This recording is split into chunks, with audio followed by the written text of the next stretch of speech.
graphics playing.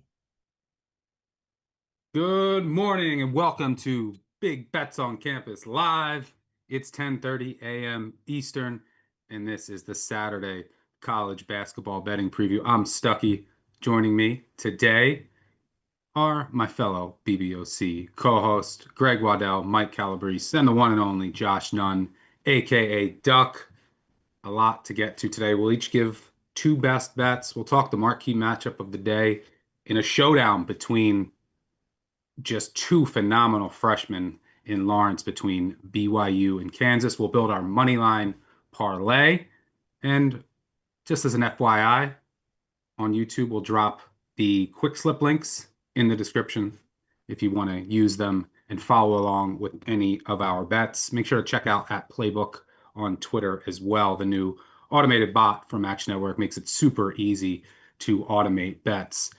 Gentlemen, got a full Saturday slate.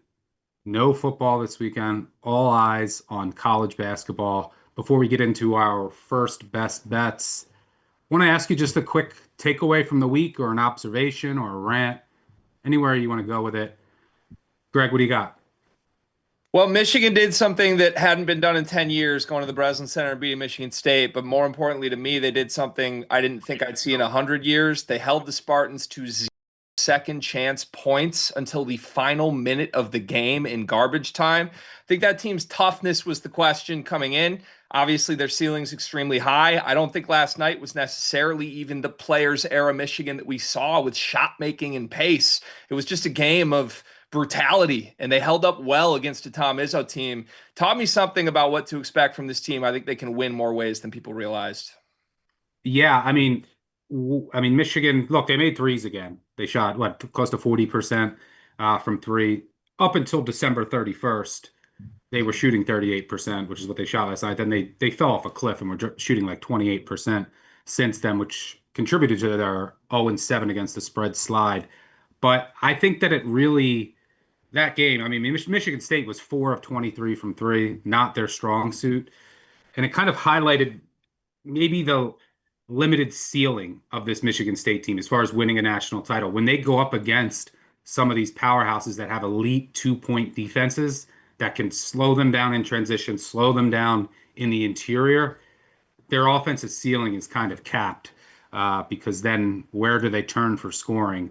So that might be ultimately what holds Michigan State back from, getting to the Final Four or winning a national title. But it was an impressive win in a hostile environment for the Wolverines, who finally do get a cover again. Duck, what do you got from the week that was? Yeah, for me, it's if you look at the futures market, there's still some meat left on the bone. We've seen some of these teams that are ranked 5 through 15, let's say per KenPom, that have taken early season losses. The sentiment on these teams had gone in the toilet, and you were able to snag some really nice futures prices. Illinois was lower, Texas Tech was lower, Tennessee's still 100-1. And when you can get a team that's mispriced in the futures market, you're really just looking for this team to get in and get to the second weekend, and you'll be in an equity position. And so for the totality of the college basketball season, it is a long slate. These teams are going to have ups and downs. The season is broken into 4 segments, the non-conference, first and second half of conference play, and then you go to postseason play. Try and find a team that's getting hot late, that's under the radar. You can still find some pretty good futures prices on a lot of these teams. So that's really my takeaway. Still money to be made if you're looking at to win the conference, to make the field, to win the national championship. Yeah, on the weekend betting preview with myself, Greg, and Jim Root, we bought the dip on Purdue. It's lost 3 straight. I don't know, it might not be 100% healthy, but their schedule gets a lot easier down the stretch. This, I think, might be the bottom on them. They still have one of the best point guards in the country, still are well coached. I think, you look at their schedule at Maryland, Oregon at home. Their hardest road game left is, at Nebraska. But they, coming down the stretch, they host a lot of these top teams at home. And I think it's probably the low point on Purdue in the market. And this is, Lawyer is eventually going to make shots again. He usually goes through ebbs and flows. And Painter does have to make some adjustments schematically, especially with their defense. And, 3 straight losses might be the impetus that does that. Calabrese, what takeaways or rants do you have from the week that was? Oh, this is definitely a rant. Miami of Ohio and SLU, they're 42-1. And we have all the tools in college basketball with Torvik and Evan Mia and Ken Palm, and you can see how good they are, and we have adjustments that we can make vis-a-vis their schedules. Yet, you look at Bracket Matrix, which aggregates all the mock brackets across the internet. SLU is on the 7 line, and Miami of Ohio is on the 11. This is ridiculous. SLU should not be in the same neighborhood as Kentucky. Like, we have eyes. We see Kentucky slow out of the gate every single time they play. And I get it. You're not playing a power conference slog. You don't have to get up for all these different games. I just think it's a simple solution, which is at this point, when you're stacking this many wins, I think SLU should be on the 5 line. Miami of Ohio should be on the 8. If they lose any games in the A10 or the MAC, go ahead and punish them then. Drop them, really quickly from there. But the fact is, like, the neighborhood and the teams that they are around on their seed line, they do not belong whatsoever. And not only is it disrespecting them, but the teams they're going to draw in the tournament, they're going to look up, as a 6 seed. It's like, we have to play Miami of Ohio. How in God's name is that fair when you could have a Virginia Tech team that's basically treading water, playing 500 ball in January? So it makes me mad because we all have eyes. We're watching SLU just pound teams in the A10, an A10 conference that, by the way, is pretty good this year. When you look at the conference ratings, they're 7th or 8th in the pecking order. I know that the MAC is a lot lower, but this is also a pretty good year of MAC basketball as well. So I'm pissed that the national respect has been dripping in. I mean, just for them to get into the AP top 25, everyone's already kind of acting like they should be saying thank you. This is a team, particularly with the Billikens, that I think is more aligned with a 5 seed than a 7 or an 8. That's my big takeaway. St. Louis, Billikens are a wagon. They are extremely fun to watch. They're going to be dangerous. I mean, the difference between St. Louis and Miami, their defense is bad. I mean, what are they? They're probably close to like 200th in overall adjusted defensive efficiency. St. Louis top 25, but both are super fun offenses with lots of shot making. And when you have that much shot making, you can be a problem, to win a game or two in the tournament. In St. Louis's case, I think that they could make a deep run. Now, obviously, I don't think they can win it all, but they could get to the second weekend if the draw breaks right. They could be that surprise team that gets to the Final Four. But part of that is you can't be punished too much in the seeding department. You get a 7 because what we're seeing in college basketball right now is the top 10, 12 teams are getting so much better than everybody else. I mean, you look at the top 10, the AP top 10 after last week, if you just blindly bet everyone but Michigan and UConn, you were hitting it like 61%. And we're seeing a lack of upsets. Those top 10 had 13 total losses. That's the record by far through this point in the season. A couple years ago, it was 37 losses for the top 10. So avoiding the 1 and 2 seeds, in that first weekend is massive. So yeah, I mean, St. Louis getting a 7 or 8 seed would be a crime, and hopefully the committee doesn't punish them too much. But let's focus our attention on today's slate and get to our first rounds of best bets. Greg, I'll let you kick things off. What do you got? Guys, I almost couldn't believe this when I looked this up, but I'm playing UCLA and it's a spot bet, but it's also a seasonal situational bet. A year ago, coming into January 17th, Bart Torvik had UCLA 39th in the country. Then they had a 7-game stretch at home. From that point on, the first game in that 7-game home stretch, they finished 11th nationally through the end of the year. Those numbers are identical this season. Before January 11th, they were 39th nationally. Since January 11th, they've had 3 games at home. They're currently 11th in a 3-game sample size, but this is what Mick Cronin teams do. They hate the travel. They complain about it. He whines about it, and then they come home and get right against a bunch of teams that don't want to make their own West Coast trip. In steps an Indiana team fresh off of the rivalry win on Kurt Signetti night. I just think this is going to be a slaughter from a UCLA team that has finally gotten good play from Donovan Dent. Tatum Connerway, point guard for Indiana, has missed the last couple games. We don't know what his status will be. If he does play, I don't think he'll be 100%. I just think this is a hammer spot for the Bruins, -3.5. All right, rolling with the Bruins at home.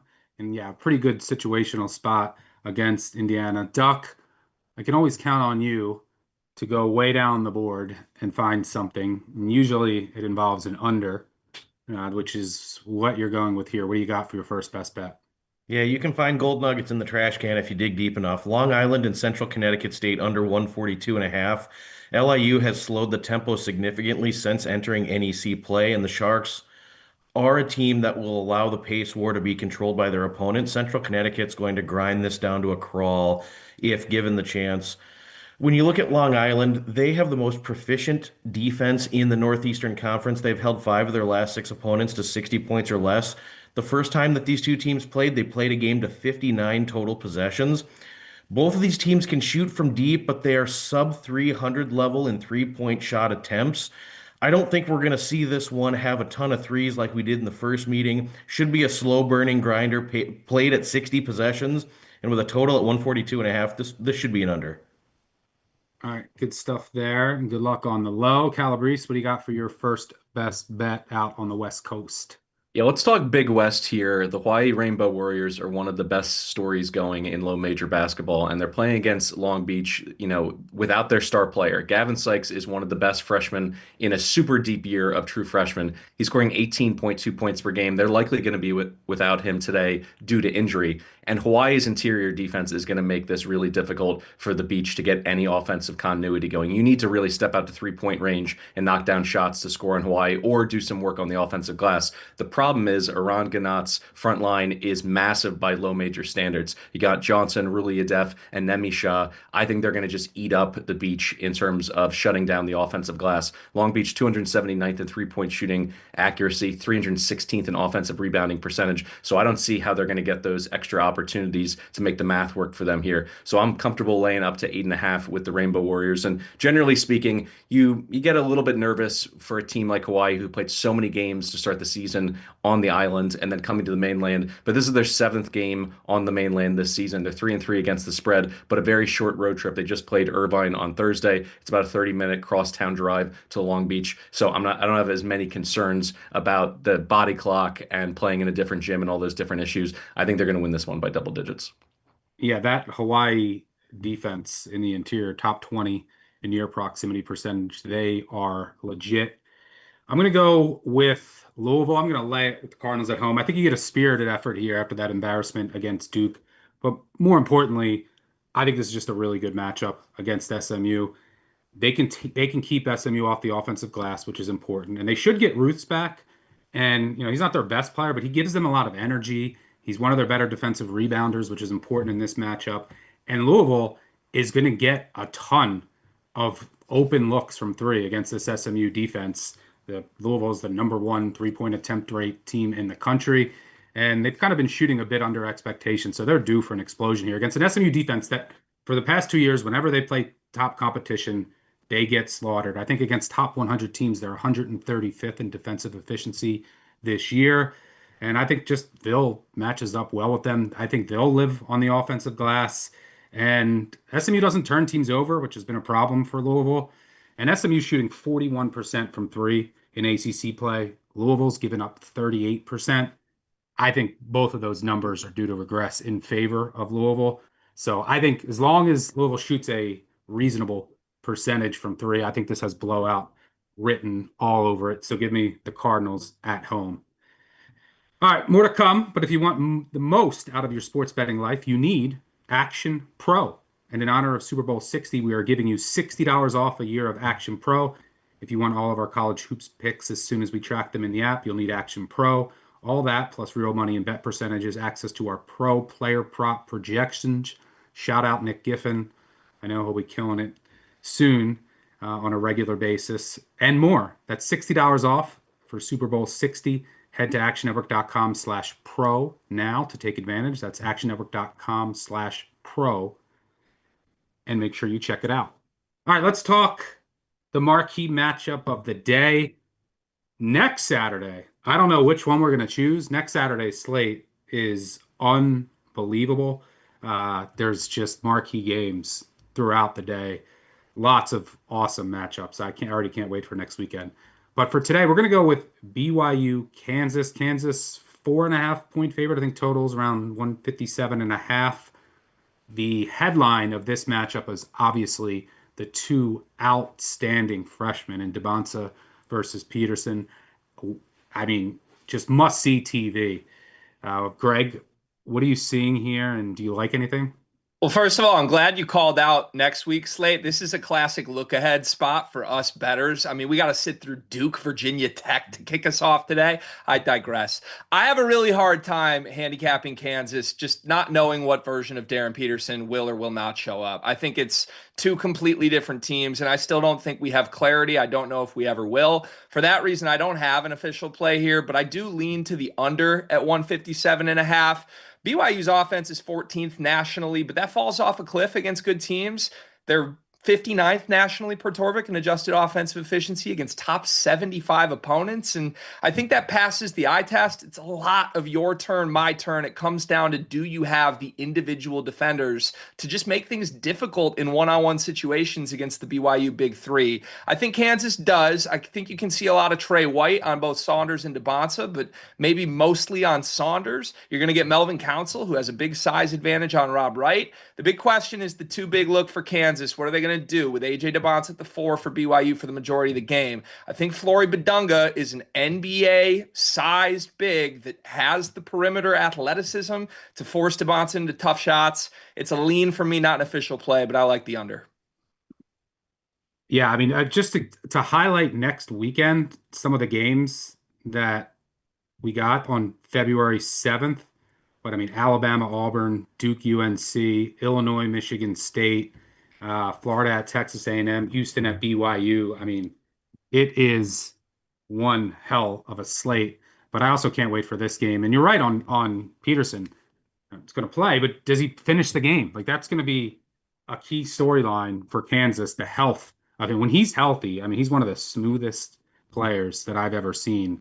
Yeah, this freshman matchup is something. And it kind of is a microcosm of the entire season. The freshman class is unbelievable. And you better believe that some of these freshmen are going to have a say in who wins the national title.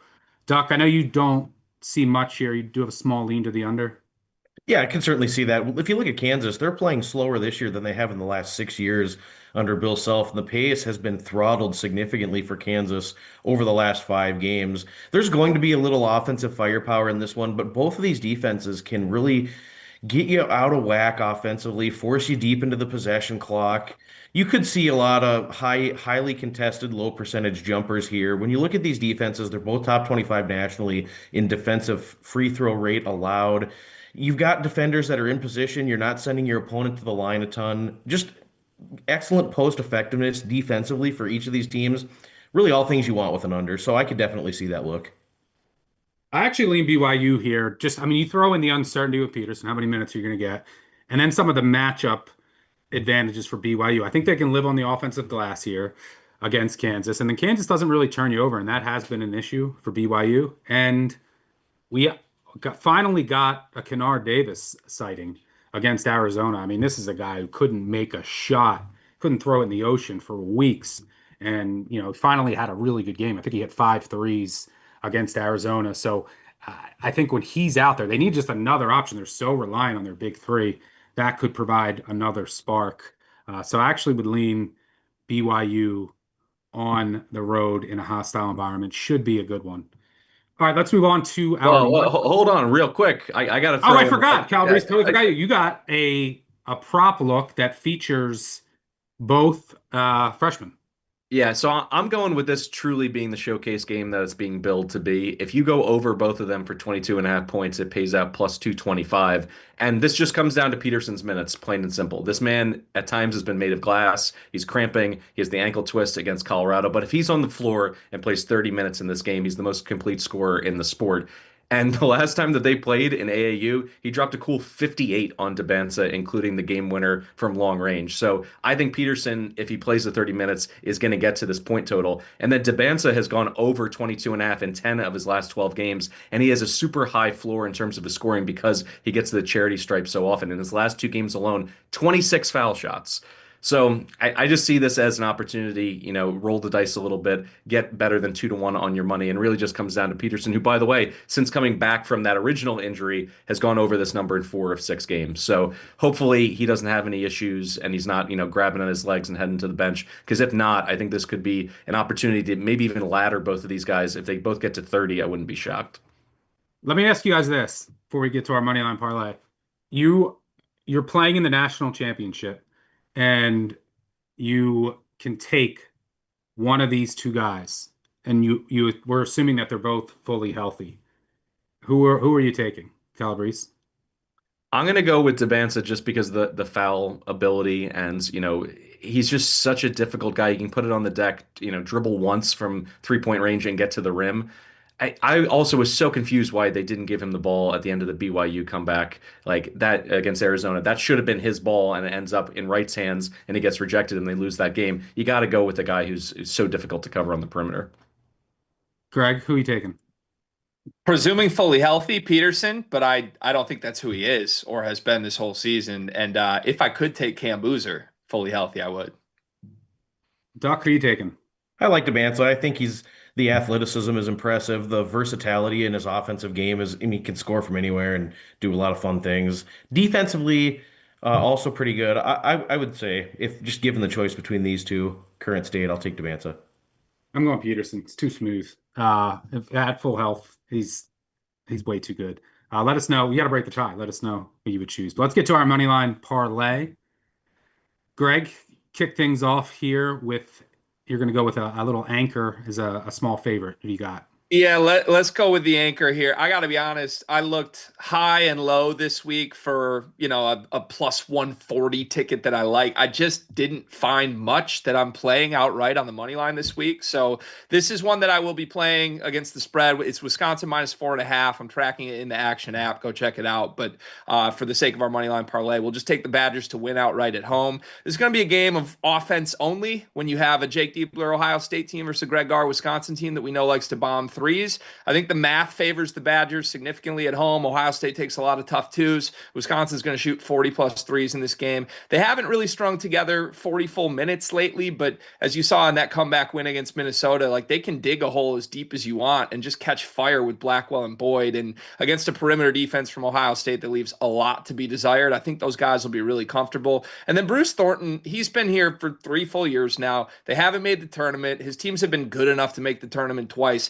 These are the types of games that they always lose. It's like two very similar caliber teams that it just comes down to offensive execution. He's 1-4 outright against Wisconsin in his career. I'll be very surprised if they can go into the Kohl Center and get it done. Yeah, and there are some injury concerns for Ohio State as well. Duck, you're going to throw in a surging Valley team. Yeah, Illinois Chicago, really streaky, a team that's won 7 conference games in a row and has really started to figure out some things for Rob Elson on the defensive side of the ball. They protect the rim really well per Missouri Valley standards. Mekhi Lowry and Jason Nathaniel should also really have an advantage offensively against the Salukis. When I look at SIU, they've really struggled to put much together the last 3 weeks of the season or so. Their shooting percentages in league play are poor, 49% from 2, 28 from 3, and 62% from the foul line. And they turn the ball over way too much. That's a bad place to be against Illinois Chicago. We have one team that's ascending, while Southern Illinois has lost 8 of 11, and the momentum for Scott Nagy's group is completely gone. UIC can win this game at plus 144 on the money line. Absolutely worth a shot here. Calabrese, what do you got?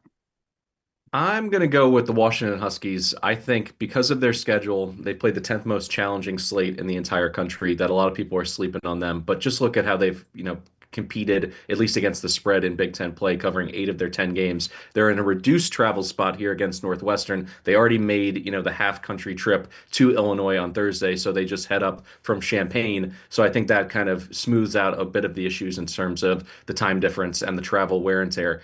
But really, I'm hoping that we get a vintage Osnasovic at full strength because he was sidelines when he transferred into this program for the first 16 games of the season. He used to be a 20-8 guy at Lipscomb, and he's a knockdown three-point shooter. And that is desperately what this Washington offense needs because they're outside the top 300 in three-point accuracy. Just recently, we saw him finally click. He buries 4 triples against Oregon, a game that they won comfortably. If he does that, everything else I think kind of slides into place. Zoom Diallo has really played well at point guard. He's taking to it. He's facilitating on a nightly basis. And I think they're going to be able to bully this Northwestern team on the glass. That's where the big advantage lies. It's not just Steinbach, by the way, although I do think he's going to be able to go for close to 20 and 10 in this one. So they are a short road dog, plus 110. I'm going to go ahead and add that onto our parlay.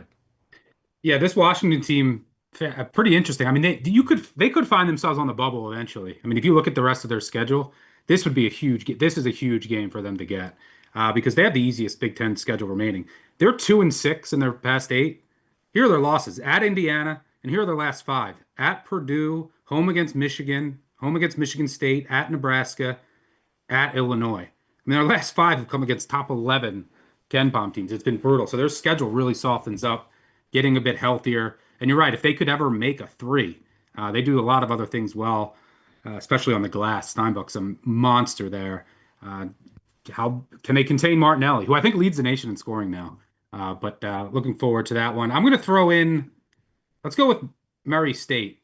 Little buy the dip on Murray State, who hasn't been able to make a 3 during their 3-game losing streak. They're going to get plenty of opportunities here against Belmont. And Belmont has played so many close games. They have issues on defense. I think 9 of their 12 Valley games have been decided by 2 possessions. And Murray State, I think, can get right from 3 here. Their defense has a lot of holes, but mainly it comes against pick and roll with their drop coverage. That's not really Belmont's offense. I think this is a bit more favorable matchup for Murray State's defense. So I'm going to buy the dip on Murray State to get it done on the road. So we got Wisconsin, UIC, Washington, Murray State. Head over, but they got FanDuel around 20-1. All right, at the buzzer, final best bets. Put each of you on the shot clock. Greg, I'll start with you. I'm going to take the Gales. St. Mary's plus 9.5 here. We speculated midweek what the number would be. I said if it was 9 or above, I was all over this. No Braden Huff still. EK's back tonight, but to me, that's still not the normal Gonzaga front court. It's a tough task against a Randy Bennett team that has had so much success in this series as of late. They've won 6 of 11 outright. Only 3 of the last 11 have been Zags wins by double digits. And one thing I just think will be felt in this game, it's a very new Gonzaga backcourt. The bigs are the story of the game, but St. Mary's has guys that have played in this game at the guard spots. Gonzaga really kind of breaking everybody into the intensity of this matchup. I'll just take the points. Duck, you're staying in that game. What do you got? Yeah, I like the under 145.5. EK back, and I think his defensive presence, blocking and altering shots and rebounding, will be felt the most in this particular game. You look at Randy Bennett. They've had so much success in this series of late, winning 4 out of 5, and they've won at the Kennel. You've got a unique situation here where we've got 2 long-term head coaches that are familiar with one another. These systems are kind of already in place, and I think Bennett knows how to defend the scheme. We've seen St. Mary's do this before where they can just muck games up enough. We're going to see a little bit of a pace war, although Gonzaga has slowed their tempo significantly in league play. And I just think when you look at the post guys, McGeever, Harry Wessels, I think that St. Mary's will be able to limit what Gonzaga can do. Gonzaga leads the country in points in the paint by a wide margin. I think that'll be mitigated a little bit here. Gonzaga's going to have to make some shots. I think St. Mary's keeps this game close and it stays under. Yeah, I mean, this is the Jim Root special. He was talking about this on the podcast. I mean, in this series, I think 6 straight have gone under. 8 straight have stayed under this total. The one before then did go over it. It hit 148 in overtime. I mean, you look at some of these scores lately because they just try to grind this game smartly so. They just tried to grind any matchup against Gonzaga down to a complete halt. 58-51, 74-67, 62-58, 69-60, 70-57, 64-62, 77-51. These are not even coming close. So I do like that look. And for my final best bet, I'm going to lay the points with Georgia. Selling high a bit on Texas A&M, who surprisingly is in first place in the SEC. But I think this is a very good matchup for Georgia. Both these teams want to live in transition, and Georgia's transition defense is elite. Texas A&M a bit more vulnerable there. Georgia has the ball handlers to handle their pressure. They're not going to get crushed on the offensive glass. That's their biggest weakness. We saw that against Tennessee. I think Tennessee had 150 offensive rebounds. Texas A&M is not going to kill them in that department. So I think Georgia won't be forced to operate in the half court here, and they get it done at home. All right, that'll do it. Before the buzzer, I'll get my pick in. Oh, real I keep quick. Mike. I forgot that you're here. Arizona laying I gotta send 14 you and like a a half. gift Yeah. for Arizona getting it. laying 14 and a half against their in-state rival in Arizona State. Bobby Hurley has pointed this out. No home court advantage for the Sun Devils. He's not getting the kind of juice that he wants on his home floor. And the only reason they hung around against the Wildcats in the first meeting, they made 11 triples. I don't think they're going to get bailed out in this game. And you also have Arizona learning the lesson from not running through the tape against BYU. They had a chance to beat, the Cougs by double digits. They fell asleep in the last 90 minutes. I think you're going to see an end-to-end performance where they're focused. They're not going to allow offensive rebounding opportunities. They grab 40% of their own offensive rebounding opportunities as well. So defense and rebounding, that travels. I think they're going to lay a big number on Sparky on the road. Calvary, so since I forgot you, I'll ask you this question. Arizona on undefeated watch. They got Arizona State, then Oklahoma State, so they should win two more. Then their schedule gets brutal. So they'll be 23-0, headed, they go to Kansas, home against Tech, home against BYU. BYU won in Tucson last year. At Houston, at Baylor, home against Kansas, home against Iowa State. That's as brutal of, a 3-week stretch as you'll find. If you think they do lose, when does their first loss come? I'll say Texas Tech, and my overall issue with the team is that when you have two leading scorers like Pete and Burries, who they have some duds on their resume, it just hasn't had happened on the same night. So I do think they're going to have some opportunities to stumble a bit. I'll say that they lose two regular season games, but the first is Texas Tech. Yeah, I mean, we talk a lot about a lot of the other freshmen, but Arizona, undefeated, number one, and they have three starting freshmen who are all outstanding. And obviously, that front line is very good. And then you have the closer in Bradley, who just, kind of steps up when he needs to, especially on the road. So definitely going to be a tough out come March. But that'll do it for us. Thanks to Mike. Apologies for me for forgetting him multiple times during the show. Thanks to Greg. Thanks to Duck. Thanks to our producers on the back end. Most importantly, thanks to all of you for tuning in. Make sure you check out Big Bets on Campus. Wherever you listen to your podcast, we'll be back same time next week, 10:30 a.m. Eastern, but we'll have 3 episodes during the week. Make sure you check those out. You can follow all of our bets on the award-winning Action Network app. Good luck with all of your action today, and we'll see you next week. Cheers.